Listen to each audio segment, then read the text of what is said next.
श्री हरि शरणम। तो हमारा जो एक अध्याय शेष है, जिसमें श्री एकादशी को भगवान के लिए जागने की विधि, कार्तिक व्रत का उद्यापन और अंतिम 3 तिथियों की महिमा जो है, ये हमें सुनना है। स्कंद पुराण का हम महात्म्य सुन रहे हैं। तो पद्म पुराण वाला महात्म्य हमारा प्रभु कृपा से पूर्ण हुआ, और अब स्कंद पुराण का महात्म्य भी आज के इस अध्याय के साथ पूर्ण हो जाएगा।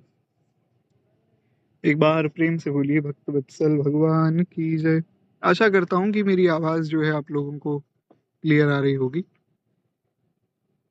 तो श्री ब्रह्मा जी महाराज ने कहा कि जो पुरुष कार्तिक मास में प्रतिदिन पुरुष सूक्त के मंत्रों के द्वारा अथवा 5 रात्र आगम में बताई गई विधि के अनुसार भगवान विष्णु का पूजन करता है, वो मोक्ष का भागी होता है। पुरुष सूक्त के विषय में जैसा कि दास ने पूर्व में भी निवेदन किया था, पुरुष सूक्त सबका अधिकार भी नहीं है और सबको आता भी नहीं है। तो कोई बात नहीं है, भगवान का जो विधियां हमने सुनी, उन विधियों से पूजन कर लिया जावे, खूब कीर्तन किया जावे आनंद से, और खूब जो है जो भी स्तुति भगवान की आपको प्रिय लगे वो स्तुति को गाया जाए, उससे ही भगवान प्रसन्न हो जाते हैं। और एक विशेष बात और ये भी है कि दामोदर अष्टकम आदि अगर कोई पढ़े तो उससे भी भगवान को बड़ी प्रसन्नता होती है। दामोदर अष्टकम है, कमल नेत्र स्तोत्र आदि है, तो ये पढ़ने चाहिए। तो कहते हैं इस प्रकार से भगवान का पूजन करना चाहिए। जो कार्तिक मास में जो भगवान का अष्टाक्षर मंत्र है, इस मंत्र से श्री हरि की आराधना करता है, वह नर्क के दुखों से मुक्त हो जाता है। उस व्यक्ति को फिर कभी नर्क नहीं जाना पड़ता है, और रोग शोक आदि से वो रहित होकर भगवान के श्री वैकुंठ धाम में जाता है। कार्तिक मास में जो मनुष्य श्री विष्णु सहस्त्र नाम तथा गजेंद्र मोक्ष का पाठ करता है, उसका फिर संसार में जन्म ही नहीं होता है। मैंने कल भी निवेदन किया था कि गजेंद्र मोक्ष स्तोत्र जो है उसका पाठ अवश्य करना चाहिए। बड़ा छोटा सा और बड़ा प्यारा स्तोत्र है। तो कहते हैं महाराज, जो गजेंद्र मोक्ष स्तोत्र का और विष्णु सहस्त्र नाम का पाठ करता है, उसका कभी पुनः जन्म नहीं होता है, दूसरी बार उसे संसार में नहीं आना पड़ता है। श्री ब्रह्मा जी कहते हैं कि हे सुव्रत, सुव्रत मतलब व्रत में जो निष्ठा से व्रत का पालन करे, ऐसे श्री नारद जी महाराज को ब्रह्मा जी कह रहे हैं कि हे सुव्रत, जो कार्तिक मास में रात्रि के पिछले प्रहर में भगवान की स्तुति का गान करता है, वह पितरों सहित श्वेत द्वीप में निवास करता है। जी बिल्कुल, गजेंद्र मोक्ष स्तोत्र का पाठ जो है नित्य ही करना चाहिए। रात्रि के पिछले प्रहर में, यानी कि रात्रि से एक प्रहर पहले क्या करना है कि भगवान की स्तुति करनी है। उससे होगा क्या कि वो व्यक्ति अपने पितरों सहित श्वेत द्वीप में निवास करता है। हमने भक्तमाल जी की कथा में 7 द्वीपों का वर्णन सुना था, तो उनमें एक श्वेत द्वीप भी है, जो इस जम्बू द्वीप के आगे एक श्वेत द्वीप है, बहुत विशाल, बहुत सुंदर और खूब जो है महिमा वाला वो श्वेत द्वीप है। उसके पितर और वो व्यक्ति वहां निवास करता है। कहते हैं कि आषाढ़ मास के शुक्ल पक्ष में एकादशी तिथि को शंखासुर दैत्य मारा गया था। अतः उसी दिन आरंभ करके भगवान 4 मस्तक जो है क्षीर समुद्र में शयन करते हैं। 4 मास तक होना चाहिए, मतलब आषाढ़ मास की शुक्ल पक्ष की एकादशी से चातुर्मास से शुरू हो जाता है, ये तो हम सभी जानते ही हैं। और उसके बाद जो है कार्तिक मास में शुक्ल पक्ष की एकादशी से, देव प्रबोधनी एकादशी से, देवउठनी एकादशी से, यानी कि कल से जो है चातुर्मासिक पूर्ण हो जाता है। तो भगवान जो है आषाढ़ मास की शुक्ल पक्ष की एकादशी को विश्राम करते हैं। आषाढ़ मास में शुक्ल पक्ष की एकादशी के दिन ही दास की शरणागति हुई थी। गुरु दीक्षा जो है दास को उसी दिन प्राप्त हुई थी, देवशयनी एकादशी पर ही। तो कहते हैं उस दिन से आरंभ करके 4 महीने तक भगवान शयन करते हैं और कार्तिक शुक्ला एकादशी को भगवान जागते हैं। मैं आशा करता हूँ कि मेरी आवाज़ जो है क्लियर आ रही होगी आप लोगों को। क्या है, जैसा मैंने बताया, मैं भी बाहर बैठा हूँ, तो थोड़ा सा डिस्टरबेंस हो रही होगी, उसके लिए क्षमा कीजिएगा। तो कहते हैं कि इस प्रकार से, इसी कारण वैष्णवों को एकादशी में नियमांकित मंत्रों का उच्चारण करके भगवान को जगाना चाहिए। जब कल के दिन भगवान को जगाया जाएगा तो खूब सुंदर जो है मंत्र बोले जाएंगे। उत्तिष्ठ उत्तिष्ठ गोविंद, उत्तिष्ठ गरुड़ध्वज, उत्तिष्ठ कमलाकांत, त्रैलोक्यम मंगलम कुरु। ये मंत्र तो संभवतः आप लोगों ने सुना भी होगा, बड़ा प्रसिद्ध बड़ा प्यारा मंत्र है। और श्री वेंकटेश भगवान को तो जगाया ही इस स्तुति से जाता है। तो उत्तिष्ठ उत्तिष्ठ गोविंद, उत्तिष्ठ गरुड़ध्वज, उत्तिष्ठ कमलाकांत, त्रैलोक्यम मंगलम कुरु। इस प्रकार से इस मंत्र को बोलकर भगवान को जगाना चाहिए। हे गोविंद उठिए, उठिए। हे गरुड़ध्वज उठिए। हे कमलकांत, कमलाकांत यानी कि भगवान जो है लक्ष्मी जी के पति है ना, लक्ष्मी जी का नाम है कमला। तो हे कमलाकांत उठिए, निद्रा का त्याग करके तीनों लोकों का मंगल कीजिए। हे नाथ आप उठिए। इस प्रकार से जो है भगवान को जगाया जाता है। और उसके बाद की जो है विधि बताई किस प्रकार से भगवान का उत्सव मनाया जाए। तो आगे श्री ब्रह्मा जी कहते हैं कि ऐसा कहकर प्रातःकाल शंख और नगाड़े जो है बजाने चाहिए।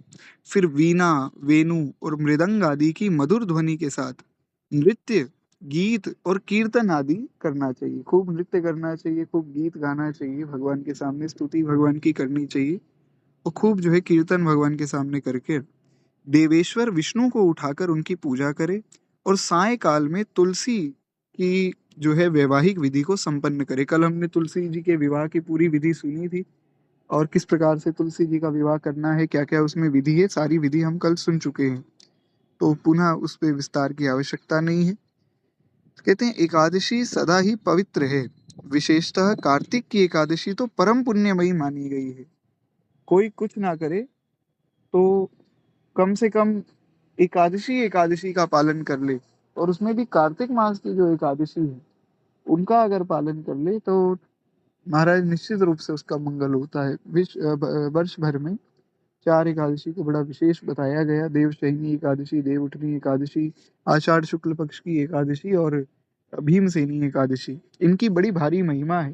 तो कम से कम इन 4 एकादशी का तो नियम पूर्वक पालन करना ही चाहिए। बाकी तो एकादशी में तो हर एकादशी का ही अपना अपना महत्व है, और बहुत विशेष महत्व भी है महाराज। तो कहते हैं इस प्रकार से उत्तम बुद्धि वाला मनुष्य जो है वो वृद्ध माता पिता का विधि पूर्वक पूजन करके अपनी स्त्रियों के साथ सदा भगवान विष्णु के प्रसाद का भक्षण करे। पहले अपने माता पिता का जो है पूजन करने की विधि भी बताई गई है। माता पिता भी भगवत स्वरूप है। इसीलिए पूज्य श्री गया प्रसाद जी महाराज, गिरिराज जी वाले पंडित जी महाराज, वे भी अपने पिताजी को भगवत स्वरूप मान के ही आजीवन उन्होंने अपने पिताजी की पूजा की। कि पूज्य श्री पंडित जी महाराज ने जैसी सेवा अपने पिताजी की है भगवत स्वरूप उन्हें मानकर, वैसी सेवा दुर्लभ है महाराज कलयुग में। तो इसीलिए एक गृहस्थ व्यक्ति को चाहिए कि अपने माता पिता की खूब आदर भाव से, भगवत भाव से पूजा करके, खूब उनका आदर करके फिर जो है भगवान का प्रसाद ग्रहण करना चाहिए। जो इस प्रकार से इस विधि से द्वादशी व्रत का अनुष्ठान करता है, एकादशी के बाद द्वादशी को जो पारण आदि करता है, वह मनुष्य उत्तम सुखों का उपभोग करके अंत में मोक्ष को प्राप्त होता है। हे मुनिश्रेष्ठ, जो मनुष्य द्वादशी तिथि के इस परम उत्तम पुण्यमय महात्म्य का पाठ करता है या केवल उसको सुन लेता है, यानी कि जो अभी हमने सुना, जो इसको सुनता है या इसको पढ़ लेता है, वो उत्तम गति को प्राप्त हो जाता है। इतनी भारी महिमा। अभी भागवत जी में एक प्रसंग आया, मैं अभी थोड़ी देर पहले सुन रहा था, तो उसमें एक प्रसंग आया कि भागवत को सुनने की महाराज इतनी भारी महिमा है, ये सुनने वाला मुक्त हो जाता है। कुछ करना नहीं है, बैठकर भागवत सुनने से मुक्त हो जाता है व्यक्ति। तो बड़ी भारी महिमा है। कथा में तो बहुत विशेष रस है महाराज। अभी एक गुरु भाई हैं हमारे, नाम तो नहीं लूंगा, उन्होंने बताया कि भैया लगभग 1-1.5 साल से हमारा भाव है कि हम जो है विरक्त जीवन जिए। कुछ उनका निजी प्रश्न भी था, वो तो यहाँ सबके सामने कहना उचित नहीं है, पर एक बात बड़ी विशेष रूप से पता लगी। उन्होंने बताया कि 3 साल पहले हमारा जीवन ऐसा था कि हमें पता ही नहीं था संत कौन है, भगवान कौन है, कहाँ क्या करना है, किसके पास जाना है। और आज जो है कथा बार बार हम सुनते रहते हैं, उसके प्रभाव से इतना बदलाव आ गया कि अब संसार में मन जाता ही नहीं। प्रत्यक्ष अभी की ही घटना है महाराज। तो इसलिए कथा की बड़ी भारी महिमा है। इसलिए हमने कल भी चर्चा की थी कि बार बार जो है भगवान की कथा को सुनना चाहिए। एक बार प्रेम से बोलिए भक्त वत्सल भगवान की जय। तो इस प्रकार से हमने इस पर भी कल विस्तार में चर्चा की थी। जिन्होंने नहीं सुना है वो यूट्यूब पे रिकॉर्डेड है, वहां से सुन सकते हैं। और एक विशेष बात मैं और निवेदन करता हूँ कि देखिए अब कम्युनिटी जो है वो हट जाएगी कुछ दिनों बाद ये व्हाट्सएप की, और जो चैनल है वो चैनल ही रहेगा, चैनल में ही अपडेट आदि रहेंगे। मैं प्रयास करूंगा जो कथा में रेगुलर लोग आ रहे हैं उनका एक छोटा सा हम अलग से ग्रुप बना लेंगे, जैसा मैंने कल भी निवेदन किया था। तो उससे क्या है, किसी का कोई प्रश्न आदि होगा तो वहाँ चर्चा हो जाएगी, अन्य उसमें कोई बात हम लोग नहीं करेंगे। तो वो चैनल का लिंक मैंने भेज दिया है, वो आप ज्वाइन कर लीजिएगा। और साथ में जो भी संघ के लोग हैं, आसपास के लोग हैं जो कथा में आपके साथ जुड़ते हैं, उनको भी वो चैनल का लिंक भेज दीजिएगा। तो 2-4 दिन में जो है, 2-4 भी नहीं, 1-2 दिन में बस जो है प्रयास करते हैं, वहीं सब कुछ अब पोस्ट किया जाएगा और ये ग्रुप सब हटा दिए जाएंगे।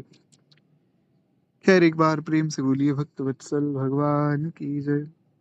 कहते हैं इस प्रकार से व्रत का पालन करने वाला मनुष्य कार्तिक शुक्ला चतुर्दशी को व्रत की पूर्ति और भगवान विष्णु की प्रीति के लिए उद्यापन करे, तुलसी के ऊपर एक सुंदर मंडप बनावे और उसे केले के खंभे से संयुक्त करके नाना प्रकार की धातुओं से उसकी विचित्र शोभा जो है बढ़ावे। मंडप के चारों ओर दीपकों की श्रेणी जो है सुंदर ढंग से सजाकर रखे। यानी कि एक सुंदर मंडप बनावे, उस मंडप में चारों ओर सुंदर दीपक सजाकर रखे। ये विधि हम लोग पद्म पुराण में सुन चुके हैं। जैसा मैंने कल भी निवेदन किया था, ये सारी उद्यापन की विधि बहुत विस्तार में हमने पद्म पुराण में चर्चा की थी। तो यहाँ बहुत ज्यादा विस्तार तो नहीं करेंगे, पर फिर भी विधि एक बार पुनः हम लोग सुन लेंगे। तो इस प्रकार से जो है मंडप बनाया जाए, मंडप में चारों ओर दीपक विराजमान किए जाएं। उसके बाद उस मंडप में सुंदर जो है बंधनवारों से उस मंडप का सुशोभित किया जाए। फिर 4 दरवाजे बनाकर उन्हें फूलों तथा चमर से सुसज्जित करे। फिर जो 4 दरवाजे बनाए उन द्वारों पर पृथक पृथक मिट्टी के द्वारपाल बनाकर उनकी पूजा करे। द्वार बनाए हैं तो द्वारपाल भी होंगे महाराज। तो महाराज सुंदर जो है भगवान के द्वारपाल बनाए जाए।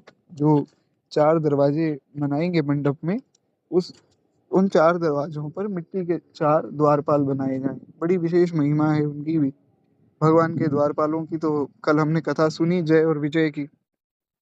और एक कथा और भी बड़ी प्रसिद्ध है, जो श्री सुदामा जी का प्रसंग है, जिसमें लोग कहते हैं कि महाराज सुदामा जी गए हैं भगवान से मिलने। सुदामा जी ने बड़ी सुंदर प्रार्थना की। आजकल एक गीत बड़ा चल रहा है, आपने सुना भी होगा, मन राज भवन में जालिन दो रे दो, बात करूंगा किरसन तय। बड़ा प्यारा गीत है। तो इसमें जो है श्री सुदामा जी द्वारपालों से याचना कर रहे हैं कि मुझे राजभवन में जाने दो, कृष्ण मेरा मित्र है, उससे 2 बात कर लूंगा, मन को सुख मिल जाएगा, फिर चला जाऊंगा। तो भगवान के द्वारपालों ने बड़ा आदर किया है। ऐसी बड़ी प्रसिद्ध कथा है कि महाराज द्वारपालों ने डांट दिया कि अरे कहाँ से जो है फटी धोती पहनकर तुम आ गए, कौन हो। आप विचार कीजिए कि जो अनंतानंत कोटि ब्रह्मांड के स्वामी होकर भी भक्तों के लिए उनके चरणों की धूल को लेने के लिए तत्पर रहते हैं, क्या उनके यहाँ ऐसा कोई द्वारपाल हो सकता है जो किसी भक्त वैष्णव से ऐसी बात कह दे? ऐसा सोचना भी अपराध है। तो जय विजय जी हैं, पुण्यशील सुशील जी हैं, वे हैं भगवान के द्वारपाल, जो सबका आदर करते हैं, सबका सम्मान करते हैं। तो इस प्रकार से कहते हैं कि 4 जो है द्वारपाल पृथक पृथक बनाने चाहिए। उसके बाद फिर उनकी पूजा करनी चाहिए। उनके नाम इस प्रकार से हैं, जय विजय, चंड प्रचंड, नंद सुनंद, कुमुद और कुमुदाक्ष। 4 द्वार है ना, तो 4 द्वार पे 2-2 द्वारपाल होंगे। तो एक पे होंगे जय विजय, एक पे चंड प्रचंड, एक पे नंद सुनंद, एक पे कुमुद और कुमुदाक्ष। ये 8 जो है द्वारपाल होंगे। आशा करता हूँ कि आप लोग अभी तक की विधि समझे होंगे। तो कहते हैं इस प्रकार से उन्हें चारों दरवाजों पर 2-2 के क्रम से स्थापित करना चाहिए और फिर भक्ति पूर्वक जो है उनका पूजन करना चाहिए। फिर तुलसी की जड़ के समीप 4 रंगों से सुशोभित जो है सर्वतोभद्र मंडल बनाना चाहिए, और उसके बाद जो है उसके ऊपर पूर्ण पात्र तथा पंचरत्न से युक्त कलश की स्थापना करनी चाहिए। कलश के ऊपर शंख चक्र गदाधारी भगवान विष्णु का पूजन करना चाहिए। भक्ति पूर्वक उस तिथि में उपवास करे तथा रात्रि में गीत वाद्य कीर्तन आदि मंगलमय जो है आयोजनों के साथ जागरण करे। जो भगवान विष्णु के लिए जागरण करता है, जागरण करते समय भक्ति पूर्वक जो है भगवत संबंधी पदों का गान करता है, वो सैकड़ों जन्मों की पाप राशि से मुक्त हो जाता है। उसके बाद जो है पूर्णमासी में जो पूर्णिमा आएगी, एक सपत्नीक ब्राह्मण को निमंत्रण दे। एक ब्राह्मण को उनकी पत्नी के साथ निमंत्रण दे। प्रातःकाल स्नान और देव पूजन करके फिर वेदी पर अग्नि की स्थापना करे, और फिर जो है अतो देवा इत्यादि मंत्रों के द्वारा देवादिदेव भगवान की प्रीति के लिए तिल और खीर की आहुति देनी चाहिए। मैं पुनः निवेदन कर दूं, ये जो उद्यापन की विधि है पद्म पुराण में तो हमने चर्चा की ही थी। बाकी इस वीडियो को भी मैं यूट्यूब पे भेज दूंगा, और आज मैं प्रयास करूंगा कि चैनल में भी डाल दूंगा, तो वहाँ लिंक ही एक ही रहेगा वीडियो का, तो वहाँ से भी आप लोग एक बार पुनः सुन लीजिएगा उद्यापन के समय में। तो इस प्रकार से जो है देवादिदेव भगवान की प्रीति के लिए तिल और खीर की आहुति दे। फिर होम की शेष विधि पूरी करके भक्ति पूर्वक ब्राह्मणों का पूजन करे, और उसके बाद जो है उन्हें यथाशक्ति दक्षिणा दे। कल भी मैंने निवेदन किया था कि महाराज एक दक्षिणा आप लोगों को मुझे भी देनी है। कथा की दक्षिणा है ₹1.25, तो सवा तो नहीं, कुछ अधिक बढ़ाकर जो है उसमें गो सेवा अवश्य कीजिएगा। और ये करना ही करना है, ऐसी बात है कि ये आपको करना ही पड़ेगा, क्योंकि कथा ऐसे पूर्ण ही नहीं होती बिना दक्षिणा के। तो इसलिए मेरी बड़ी विशेष प्रार्थना है महाराज, हमने तो बहुत सी कथाएं सुन ली, तो ऐसा समझिए कि सारी कथाओं की कुल मिलाकर ये दक्षिणा है। भक्तमाल पूरी हो जाएगी तो पुनः एक बार मैं दक्षिणा मांग लूंगा। ब्राह्मण व्यक्ति हैं तो दक्षिणा मांगने का अधिकार भगवान ने दिया है। तो बस यही मेरी प्रार्थना है कि गो सेवा अवश्य करके आइए आप, और कुछ जो है गो माता से मुझ बालक के लिए प्रार्थना भी कर दीजिएगा कि कुछ भजन साधन बने, कोई भगवान का एक आधा नाम मेरे मुख से भी निकल जावे। खैर एक बार प्रेम से बोलिए भक्त वत्सल भगवान की जय। तो कहते हैं फिर पूजन करे और उन्हें यथाशक्ति उनको दक्षिणा दे।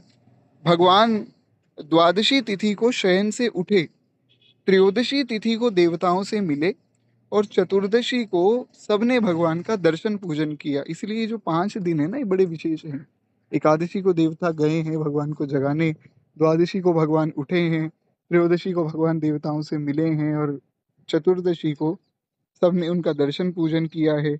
इसलिए उस तिथि में भगवान की पूजा करनी चाहिए। गुरु की आज्ञा से भगवान विष्णु की स्वर्णमयी प्रतिमा का पूजन करना चाहिए। इस पूर्णिमा को पुष्कर तीर्थ की यात्रा श्रेष्ठ मानी गई है। अगर संभव हो तो कोई पुष्कर जी जा सके इस पूर्णिमा में तो बहुत श्रेष्ठ है। कहते हैं हे नारद, कार्तिक मास में इस विधि का पालन करना चाहिए। जो इस प्रकार से कार्तिक के व्रत का पालन करता है वह धन्य है और पूजनीय है। त्रयोदशी को देवताओं से मिले, और चतुर्दशी को सबने जो है भगवान का दर्शन पूजन किया है, और उसके बाद जो है पूर्णिमा के दिन तो विशेष पूजा हुई ही है। तो इसलिए थोड़ा सा इस प्रकार से सब दिनों का महत्व बताया गया। भीष्म पंचक की हमने कल कथा सुनी थी, और भीष्म पंचक में 5 दिन आते हैं जैसा मैंने आपसे निवेदन किया था। कहते हैं उन्हें उत्तम फल की प्राप्ति होती है जो भगवान विष्णु की भक्ति में तत्पर होकर कार्तिक मास में व्रत का पालन करते हैं। उनके शरीर में स्थित सभी पाप तत्काल नष्ट हो जाते हैं। जो श्रद्धा पूर्वक कार्तिक के उद्यापन का महात्म्य सुनता है या सुनाता है वो भगवान विष्णु का सायुज्य प्राप्त करता है। एक बार प्रेम से बोलिए श्री विष्णु भगवान की जय। अब मेरी आवाज तो जो है क्लियर आ रही है ना आप लोगों को? भगवान की बड़ी कृपा है महाराज। आज कुछ अलग तरह की व्यवस्था है, पर आवाज अगर आप लोगों को क्लियर आ रही है तो बड़ी अच्छी बात है। तो लगभग लगभग ऐसा समझ लीजिए कि हम लोग हर जगह कथा सुन चुके हैं। घर में भी हो गई, मंदिर में भी हो गई, बाहर भी हो गई, आज रेलवे स्टेशन पे भी हो गई। तो कथा में कहीं कोई ऐसा विघ्न भगवान आने नहीं देते हैं। कभी विश्राम हो जाए सो अलग बात है, पर भगवान की व्यवस्था देखिए कि यहाँ भी भगवान की कथा चल रही है, तो बड़ा आनंद है। भगवान बड़ी कृपा करते हैं। तो इस प्रकार से भगवान विष्णु की पूजा में रात्रि काल व्यापिनी चतुर्दशी ग्रहण करनी चाहिए। और अरुणोदय के समय, अरुणोदय क्या होता है आप लोगों को पता होगा, वैसे तो सूर्य उदय जब होता है तो उससे पहले लाल लाल जो है प्रकाश थोड़ा हो जाता है, हल्का हल्का प्रकाश जो होता है वो सूर्योदय से पहले का वो अरुणोदय होता है। तो जब अरुणोदय हो तो उस समय भगवान शिव की पूजा करनी चाहिए। और सायंकाल में काशी के पंचगंगा तीर्थ में स्नान करके भगवान बिंदु माधव की पूजा करनी चाहिए। भगवान बिंदु माधव जो है श्री काशी जी में विराजमान है। तो अगर कोई काशी में रहे, हमने, अगर आपको याद हो तो 2 दिन पहले हमने सुना था कि काशी में अगर कोई कार्तिक मास का व्रत करता है लगभग 3 साल तक, तो उसका व्रत भगवान को बहुत प्रिय होता है। तो कम से कम 3 साल अगर काशी में कोई कार्तिक मास करे या चातुर्मास से करे तो बड़ी भारी महिमा उसकी बताई गई, हमने 2-4 दिन पहले सुना था कथा में। तो आशा करता हूँ आप लोगों को याद होगा। तो इसलिए अगर कोई काशी में रहकर कर रहा है व्रत तो बिंदु माधव भगवान की पूजा वहाँ कर ले। फिर पहले जो है विष्णु कांची में स्नान करे, फिर भगवान अनंत सेन की पूजा करे, फिर रुद्र कांची में स्नान करके ओमकारेश्वर अग्नि तीर्थ में नहाकर भगवान नारायण की, और रेतोदक में स्नान करके केदारेश्वर की, प्रयाग की यमुना जी में नहाकर, प्रयागराज में यमुना जी में स्नान करके भगवान वेणी माधव की, प्रयागराज में भगवान वेणी माधव विराजमान है ना, तो भगवान वेणी माधव की, फिर गंगा स्नान करके संगमेश्वर की पूजा करे। कहने का भाव ये, अगर कोई जो है गंगा जी के निकट है, कोई यमुना जी के निकट है, कोई कांचीपुरी में है, कोई काशीपुरी में है, कोई कहीं है, जहाँ जहाँ है वहाँ वहाँ जो भगवान का स्वरूप विराजमान है उनका खूब प्रेम से महाराज पूजन करना चाहिए। और अगर कोई वृंदावन में ही बैठा है कार्तिक मास में तब तो कहना ही क्या। श्री धाम की तो महिमा ही बड़ी अद्भुत है। श्री हरे राम व्यास जी महाराज का एक बड़ा प्यारा बड़ा सुंदर पद है। अब आज तो कथा की पूर्णता ही है, तो जितना समय मिल रहा है उतना सही एक भाव में निवेदन करूं। बड़ा प्यारा भाव है, एक बार जो है प्रेम से बोलिए, भक्त वत्सल भगवान की जय। श्री व्यास जी महाराज ने लिखा, वृंदावन साचो धन भैया। वृंदावन ही वास्तव में सच्चा धन है, बाकी जो धन कमाए हैं वो तो यहीं रह जाएंगे, आज नहीं तो कल वो सब धन छूट जाएगा। यहाँ तक भी वर्णन आया शास्त्र में कि धन की 3 ही गति है, या तो उस धन को जो है उसका सदुपयोग किया जाए, या तो भगवान की, संतों की, वैष्णवों की, गौ माता की सेवा में लगा लिया जाए, या फिर कई ऐसे लोग हैं महाराज जो खूब धन बचा कर रखते हैं कि आगे काम आएगा, आगे काम आएगा, तो उनके साथ फिर तीसरा काम हो जाता है, उनकी तीसरी गति हो जाती है, उनका धन लूट जाता है। तो इसलिए खूब जो है धन कमाएं, लेकिन कौन सा धन? हमारो धन राधा श्री राधा श्री राधा, परम धन राधा श्री राधा श्री राधा, जीवन धन राधा राधा राधा राधा राधा। तो धन जो है वो भगवान का नाम है, वास्तविक धन। तो इसलिए खूब जो है नाम रूपी धन, धाम रूपी धन, स्वरूप रूपी धन और कथा रूपी धन को कमाना चाहिए। एक बार प्रेम से बोलिए, भक्त वत्सल भगवान की जय। तो इसीलिए श्री व्यास जी महाराज वो वर्णन करते हैं अपने ग्रंथ में। व्यास जी का एक बड़ा मधुर ग्रंथ है जिसका नाम है व्यासवाणी।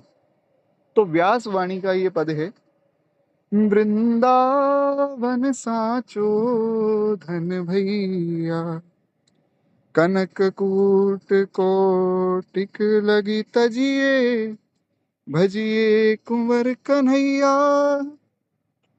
वृंदावन वन साचो धन भैया, जहाँ श्री राधा चरण रेणु की कमला लेत बलैया, तिन संग गोपी नाचत गावत मोहन बेनु बजैया, वृंदावन साचो धन भैया। और कितनी सुंदर बात जो है आगे श्री व्यास जी महाराज ने लिखी कि चारों मुक्ति कहाँ ले करिए, जहाँ जसोदा मैया, अद्भुत लीला अद्भुत वैभव साचो सुखदेव कहैया, वृंदावन साचो धन भैया। कामधेनु को क्षीर सिंधु तजी, भजहु नंद की गैया।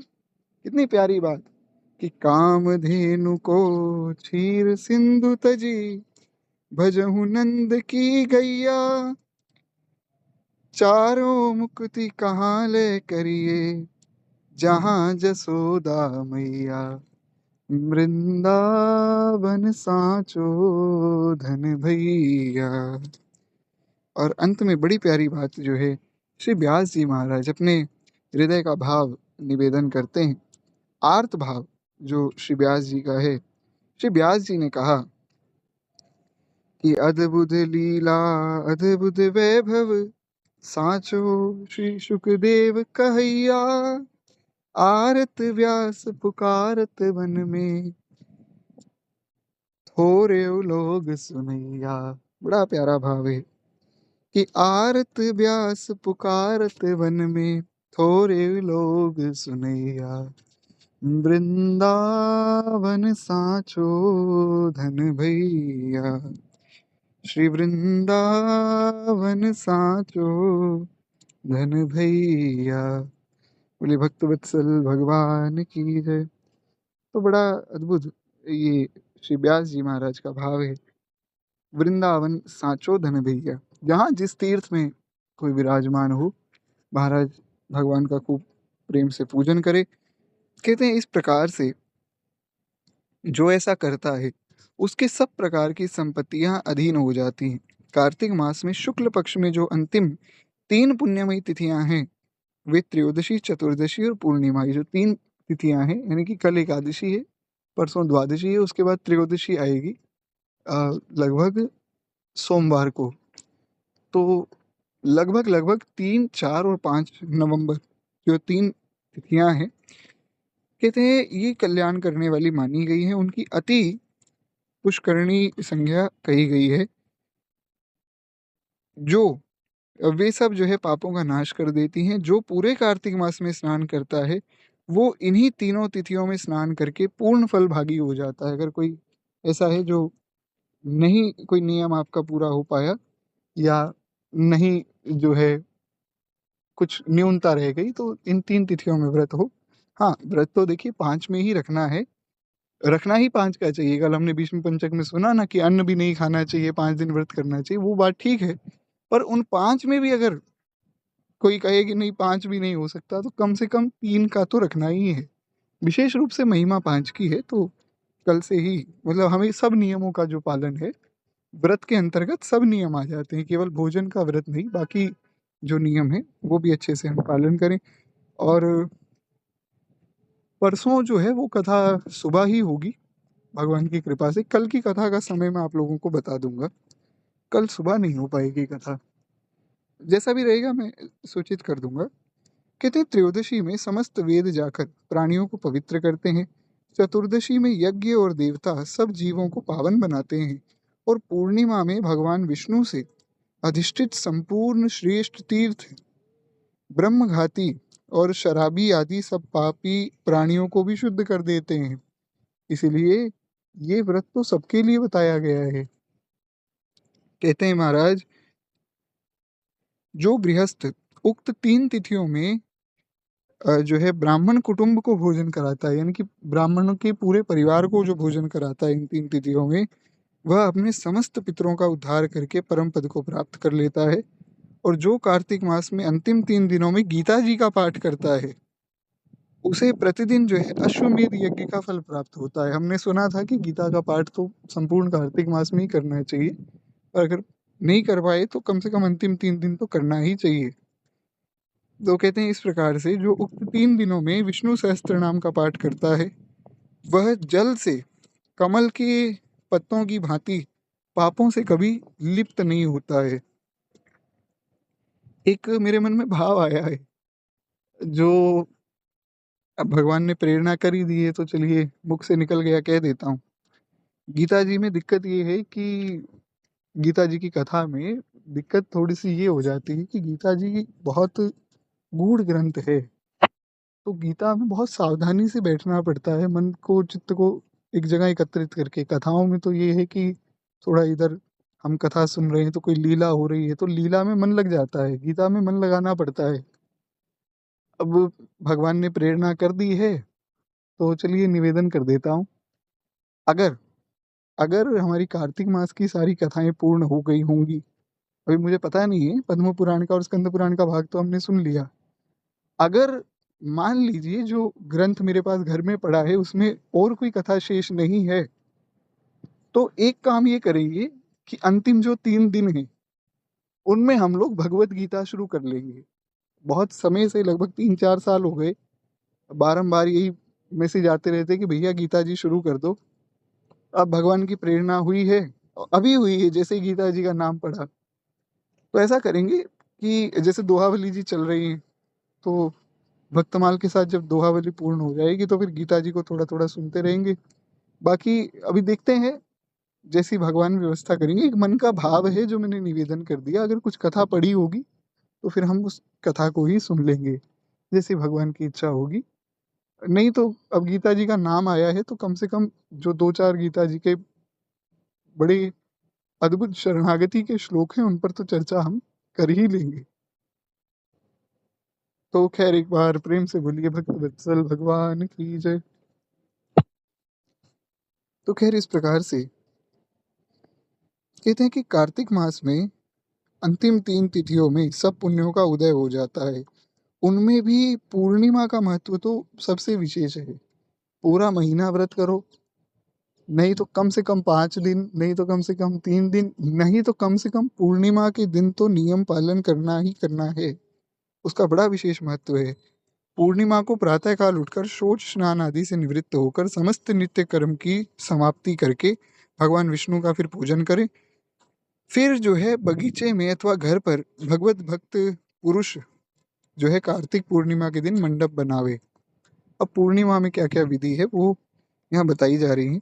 कहते हैं वैसे करने वाले कुछ मनुष्य देवता कुछ सिद्ध भी हो जाते हैं। ये जो सब बात बताई गई ना कि गीता पाठ कर लो, विष्णु सहस्त्र नाम का पाठ कर लो, फिर जो है कमल के पत्तों की भांति जो व्यक्ति ये विष्णु सहस्त्रनाम आदि का पाठ करता है वो जल से कमल के पत्तों की भांति पाप से कभी लिप्त नहीं होता। कमल जैसे रहता तो गंदे जल में, पर वो लिप्त नहीं होता, ऐसे ही वो पापियों के बीच में रह के भी लिप्त नहीं होता और सिद्ध हो जाता है, देवता हो जाता है।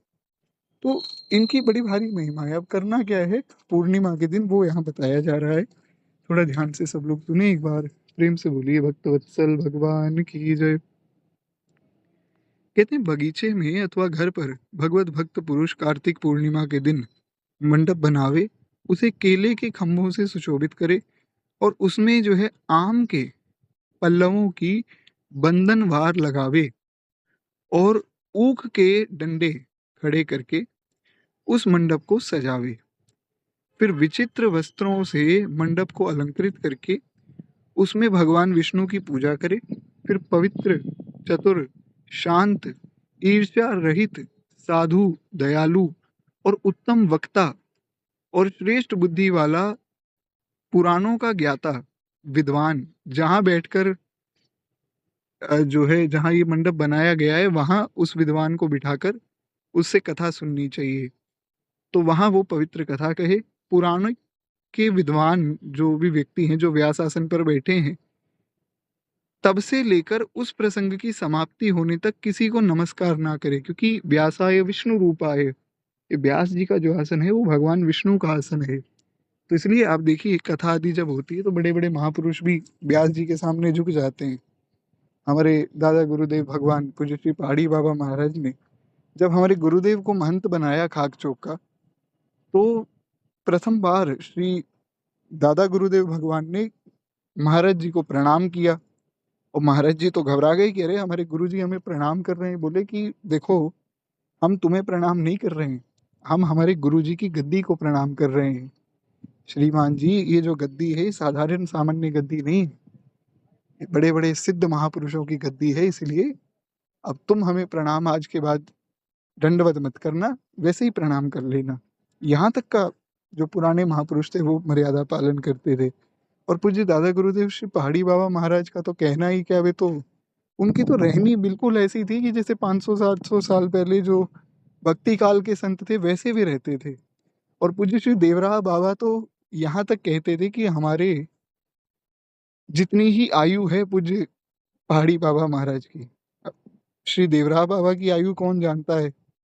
ऐसा मान्यता है ऐसी कि हजारों साल से वे विराजमान थे। हालांकि संतों की आयु तो कोई ऐसी खास होती नहीं है कि कितने साल से हैं, वे तो सदैव ही रहते हैं और सदैव ही रहेंगे भी। ऐसा तो है नहीं कि संत कहीं चले गए या कहीं पैदा हो गए। संत तो सदा सदा से थे और सदा सदा से हैं और आगे भी रहेंगे। पर फिर भी पूज्य देवराह बाबा का ऐसा उनके विषय में कथन था। और कोई उनसे पूछता कि महाराज जी आपकी आयु, तो बस एक ही बात कहते कि बस वही 90 के ऊपर चल रहे हैं।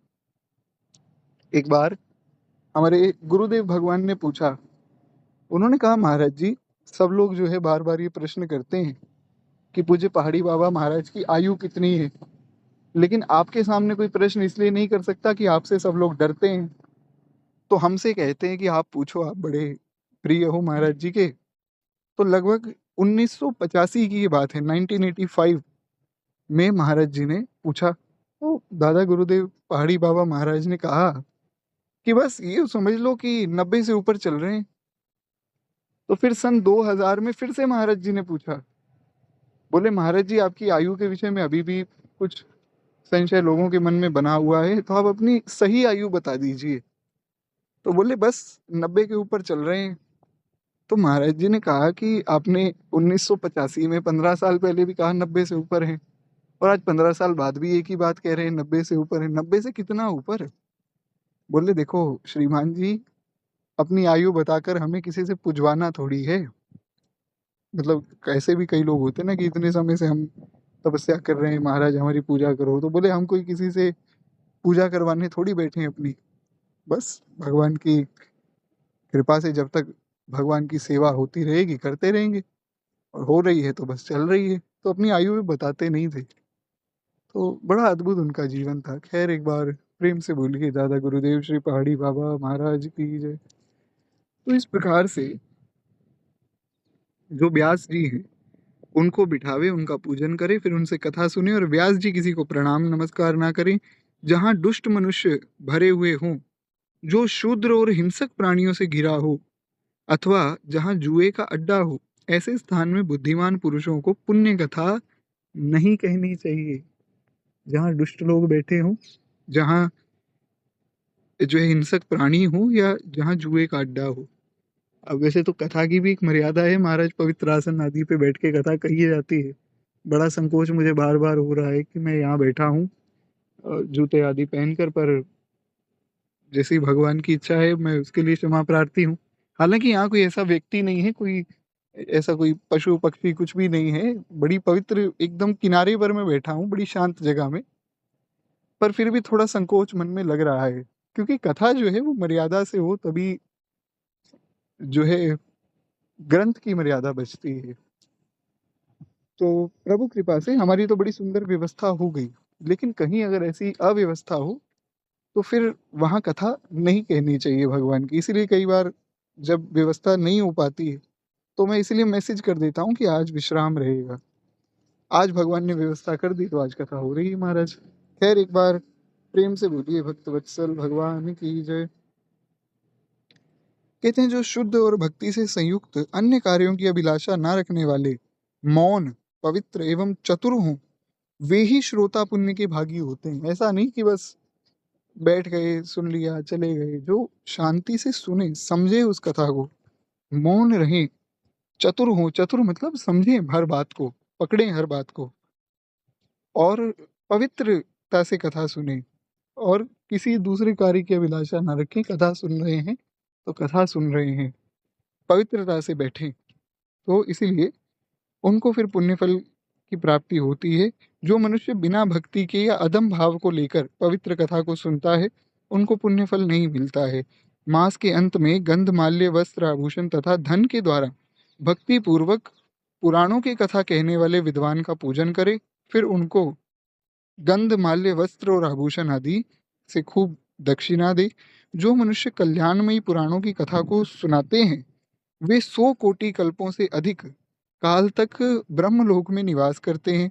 जो पुराणिक विद्वान के बैठने के लिए कंबल या मृग चर्म या वस्त्र या चौकी या पलंग आदि देते हैं या कोई ऐसा आसन आदि देते हैं जिस पर वे बैठ सकें, कथा कह सकें, या फिर पहनने के लिए उनको कपड़े देते हैं, वे ब्रह्मलोक के निवासी हो जाते हैं। ये कार्तिक महात्म्य जो है सब रोगों और संपूर्ण पापों का नाश करने वाला है। जो मनुष्य इस महात्म्य को भक्ति पूर्वक पढ़ता है और इसे सुनता है, सुनकर धारण करता है, वह सब पापों से मुक्त होकर भगवान विष्णु के लोक में चला जाता है। जिनकी बुद्धि खोटी हो, जैसे खोटी बुद्धि का मतलब जिनकी बुद्धि में कोई बात बैठती नहीं हो भगवान की। भागवत जी में भी एक श्लोक आया, मंदा सुमंद मतयो मंद भाग्या। 3 प्रकार के लोग भागवत जी में बताए गए। मंदा, जो मंद है, बुद्धि से मूर्ख है, भगवान में मन नहीं लगता, कथा में मन नहीं लगता। सुमंद मतयो, जो खुद भी मूर्ख हैं और दूसरों को भी भड़काते रहते हैं। और मंद भाग्या, जो कभी कथा की ओर जाते ही नहीं, वो एकदम ही मंद भाग्य हैं। तो ऐसे जो लोग हैं, मतलब आपको अगर देखना हो कि वो व्यक्ति दिखते कैसे हैं, तो आप मुझे देख सकते हैं, मेरी बात हो रही है। तो कहते हैं जिनकी बुद्धि खोटी हो, जो श्रद्धा से एकदम हीन हो, जिनके हृदय में कोई श्रद्धा ना हो, ऐसे किसी भी मनुष्य को ये महात्म्य नहीं सुनाना चाहिए। ऐसे मनुष्य को महाराज कभी भी भगवान के विषय में नहीं बताना चाहिए। हाँ ठीक है, आप एक आधी बार बतावें, आपने किसी को कहा कि भैया नाम जपो, उसने नाम की ही, भगवान की, संतों की निंदा कर दी, तो फिर बार बार मत बताइए, तो उससे हानि होगी। तो इसलिए ऐसे लोगों को ये कथा नहीं सुनानी चाहिए। हर पुराण में, हर ग्रंथ में ये बात आई है। आप कोई भी पुराण ग्रंथ उठाकर देख लीजिए, भगवत गीता में भगवान ने कहा कि जो व्यक्ति भक्ति से रहित हो, मेरे मेरे प्रति श्रद्धा ना हो, उसको ये कथा मत सुनाना। हर पुराण में ये वर्णन आया है। सूत जी कहते हैं कि ब्रह्मा जी के मुख से इस प्रकार कार्तिक महात्म्य की कथा सुनकर नारद जी प्रेम में मग्न हो गए। उन्होंने ब्रह्मा जी को बारंबार प्रणाम किया और स्वेच्छा अनुसार वे वहां से चले गए। स्कंद पुराण अंतर्गत कार्तिक महात्म्य संपूर्ण। बोली विष्णु भगवान की जय। बड़ी भगवान की कृपा भई कि हमारा जो है पद्म पुराण का और स्कंद पुराण का, दोनों का कार्तिक महात्म्य का भाग पूर्ण हुआ। अभी हम लोग कमल नेत्र स्तोत्र का पाठ करेंगे, उसके बाद वाणी को विश्राम देंगे। एक बार मैं पुनः निवेदन कर दूं कि देखिए, ये कार्तिक मास बड़ा विशेष है। गीता पाठ है, गजेंद्र मोक्ष स्तोत्र आदि, ये सब पढ़िए। समय मिले तो ये कथाएं जो है यूट्यूब पे सारी पढ़िए, तो प्लेलिस्ट में भेज दूंगा पुनः, आप जो है वापस उठाकर सुनने लग जाइए। ये तो जितना सुना जाए उतना कम है, अधिका से अधिकम फलम। या कोई जो भी, जहाँ कहीं संत भगवान की कोई कथा मिले यूट्यूब आदि पे, उसको खूब सुनिए, खूब सत्संग कीजिए। अभी 5 दिन बड़े विशेष हैं। और व्हाट्सएप जो चैनल है, पुनः निवेदन कर दूं, वहाँ अब के बाद सारे अपडेट्स आएंगे। तो अब व्हाट्सएप चैनल को ज्वाइन कर लीजिएगा। और आपके संग में जो लोग हैं, जो आपके थ्रू ग्रुप में जुड़े हैं या ग्रुप में आप लोगों की कोई बातचीत होती रहती है, तो उन्हें अवश्य कह दीजिएगा कि अब जो है व्हाट्सएप चैनल ज्वाइन कर लो। क्योंकि मैं कल परसों में सब लोगों को ग्रुप से हटा दूंगा, 1-2 बार और मैसेज कर दूंगा जिनके पास नहीं पहुंचा, फिर सारे ग्रुप डिलीट करके फिर हम लोग व्हाट्सएप चैनल पर ही कनेक्टेड रहेंगे। और कथा में प्रश्नोत्तरी का सत्र तो हम रख ही लिया करेंगे।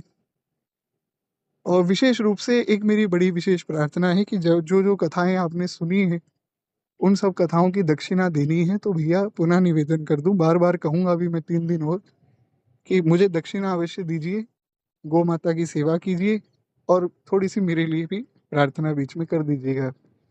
तो इस प्रकार से स्कंद पुराण का महात्म्य पूर्ण हुआ। खूब खूब आप लोगों को भी धन्यवाद है जो आपकी कृपा से दास ने भी स्कंद पुराण का महात्म्य सुना। स्कंद पुराण को हम प्रणाम करें, एक बार प्रेम से बोलिए श्री व्यास जी महाराज की जय। अब 2 मिनट प्रेम से कमल नेत्र स्तोत्र का पाठ करें, वाणी को विश्राम देंगे। श्री कमल नेत्र कटि पीताम्बर अधर मुरली गिरधरम मुकुट कुंडल करल कुटिया सांवरे राधे वरम कूल यमुना धेनु आगे सकल गोपीजन मनहरम पीत वस्त्र गरुड़ वाहन चरण सुख नित सागरम करत केल किलोल निस दिन कुंज भवन उजागरम अजर अमर अडोल निश्चल पुरुषोत्तम अपरापरम भज दीनानाथ दयालु गिरधर कंस हिरणाकुश हरम गलफूल माल विशाल लोचन अधिक सुंदर केशवम वंशीधर वसुदेव छलियो बलि छलो हरिवामनम जगडूबते गजराख लीनो लंका छेद्यो रावणम सप्तद्वीप नव खंड 14 भुवन किनो राम जी एक पदम द्रौपदा जी की लाज राखी कहाँ लो उपमा करम बजरीना नाथ दयालु पूरण करुणामय करुणा करम कविदत्त दास बिलास निस दिन नाम जपत नित नागरम प्रथम गुरु जी के चरण वंदो यश ज्ञान प्रकाशितम आदि विष्णु जुगादि ब्रह्मा सेवते शिव शंकरम श्री कृष्ण कृष्ण यदुपति केशवम श्री राम रघुवर राघवम श्री राम कृष्ण गोविंद माधव वासुदेव हरि वामनम मत्स्य कच्छ वराह नरसिंह पाहि रघुपति पावनम मथुरा में केशव राय विराजे गोकुल बाल मुकुंद जी श्री वृंदावन में मदन मोहन गोपीनाथ गोविंद जी धन्य मथुरा धन्य गोकुल जहाँ सियापति अवतरे धन्य यमुना को नीर निर्मल ग्वाल बाल सखावरे नवनीत नागर करत निरंतर शिव बिरंची मन मोहितम कालिंदी तट करत क्रीड़ा बाल अद्भुत सुंदरम ग्वाल बाल सब सखा विराजे संग राधे भामिनी वंशीवट तट निकट यमुना मुरली की टेर सुहावनी भज राघवेश रघुवंश उत्तम परम राजकुमार जी सीता के पति भगतन की गति जगत प्राण आधार जी जनक राजा पणक राख्यो धनुष बाण चढ़ावही सती तो सीता नाम जाको श्री रामचंद्र परणामहि जन्म मथुरा खेल गोकुल नंद के हरि नंदनम बाल लीला पतित पावन देवकी वसुदेवकम श्री कृष्ण कलिमल हरण जाके जो भजे हरि चरण को भक्ति अपनी देव माधव देव स्वामी श्री भवसागर के तरण को जगन्नाथ जगदीश स्वामी श्री बद्रीनाथ विशंभरम द्वारिका के नाथ श्रीपति केशवम प्रणाम्यहम् श्री कृष्ण अष्टपद पढ़त निश दिन विष्णु लोक सगच्छतम गुरु रामानंद अवतार स्वामी कविदत्त दास समापतम बोले विष्णु भगवान की जय, बाल कृष्ण लाल की जय, उमापति महादेव की जय, सब संतन की जय, सब भक्तन की जय, सब ग्रंथन की जय, आज के आनंद की जय। जय जय श्री सीताराम, जय जय श्री राधे श्याम। नमः पार्वती पतये, हर हर महादेव शंभु हर। देखिए, मैं पुनः निवेदन कर दूं, जैसा कि अभी एक मैसेज आया था ऊपर, हाँ सुनील कुमार जी का जो मैसेज है, कि देखिए जो दक्षिणा आपको देनी है उसके लिए कोई स्कैनर या कोई क्यूआर नहीं मिलेगा आपको। आपको करना क्या है, कथा की दक्षिणा होती है ₹1.25। तो उन ₹1.25 में जितनी आपकी श्रद्धा हो वो मिलाकर आप किसी गौशाला में जाकर गौ माता की सेवा कर दीजिएगा, और वहाँ जो है थोड़ा-सा गौ माता से मुझ बालक के लिए भी प्रार्थना कर लीजिएगा। बस यही दक्षिणा है। क्योंकि अब आप लोग पहले मुझे पैसे भेजेंगे और फिर मैं तो अधिकारी हूँ नहीं दक्षिणा लेने का, क्योंकि दक्षिणा लेने का अधिकार वैसे तो केवल ब्राह्मण को है। प्रभु कृपा से शरीर तो ब्राह्मण का है, पर भजन भाव उतना है नहीं, तो इसलिए मैं खुद को पात्र नहीं समझता हूँ। मैं पुनः निवेदन करूँ, दक्षिणा कथा की यही रहेगी कि गौ सेवा आपको करनी है, और करनी चाहिए या कर सकते हैं ऐसा नहीं, करनी ही है। ये महाराज जी जी कथा श्री की दक्षिणा सीताराम। है। श्री जी जी सीताराम। श्री श्री सीताराम, सीताराम राधे माता जी। श्याम। बताइए, बताइए। जी, कथा कहने का अधिकार यदि परमात्मा ने आपको दिए हैं, हम सबको इतना सुंदर श्रवण कराते, तो गौशाला आपके पास भी है, तो गौ सेवा हमारी वहां ही जानी चाहिए। इसमें किस किस की अनुमति है? जी जी, वहीं देखिए पर। वो तो आपका आपको भाव। तो देनी होगी। नहीं नहीं, स्कैनर आप भेजिए, मेरे व्हाट्सएप पर भेजिएगा मेरे पास। नहीं, देखिए मैं आपके भाव को प्रणाम करता हूँ, पर आप नहीं नहीं मुझे नहीं भेजेंगे नहीं, फिर मैं वो आगे ठीक गौ है सेवा जी, करूंगा, तो वो उससे। ठीक है। गौ सेवा तो वहां पर भी गैया है, मैं जानती हूँ, तो गौ सेवा वहां पर होनी चाहिए। ठीक है, जी कोई तो बात नहीं, आप अभी देखते स्कैनर हैं। अभी देंगे। तो कथा पड़ी है 3 दिन की, हम लोग तो पूर्णिमा तक का नियम कर रहे हैं ना। तो जी अभी जी श्री सीताराम। पूर्णिमा होगी नहीं नहीं, तब फिर बिल्कुल देखें। स्कैनर या कोई नंबर तो देना पड़ेगा आपको। जी जी श्री सीताराम। ठीक है, उसके विषय में बिल्कुल हम विचार कर लेंगे। अभी तो 3 दिन की कथा शेष है महाराज, देखते हैं भगवान क्या व्यवस्था बनाते हैं। तो कोई बात नहीं है, हम लोग विचार करेंगे इस विषय पर भी निश्चित रूप से। आप लोगों के भाव को भी मैं प्रणाम करता हूँ। बाकी जैसी भगवान व्यवस्था बनावे। अभी के लिए जो है फिर दास को आज्ञा दीजिए। कोई प्रश्न आदि किसी का हो तो आप लोग पूछ सकते हैं। उसके बाद फिर हम लोग वाणी को विश्राम दें। हमारी स्कंद पुराण और पद्म पुराण की कथा होगी।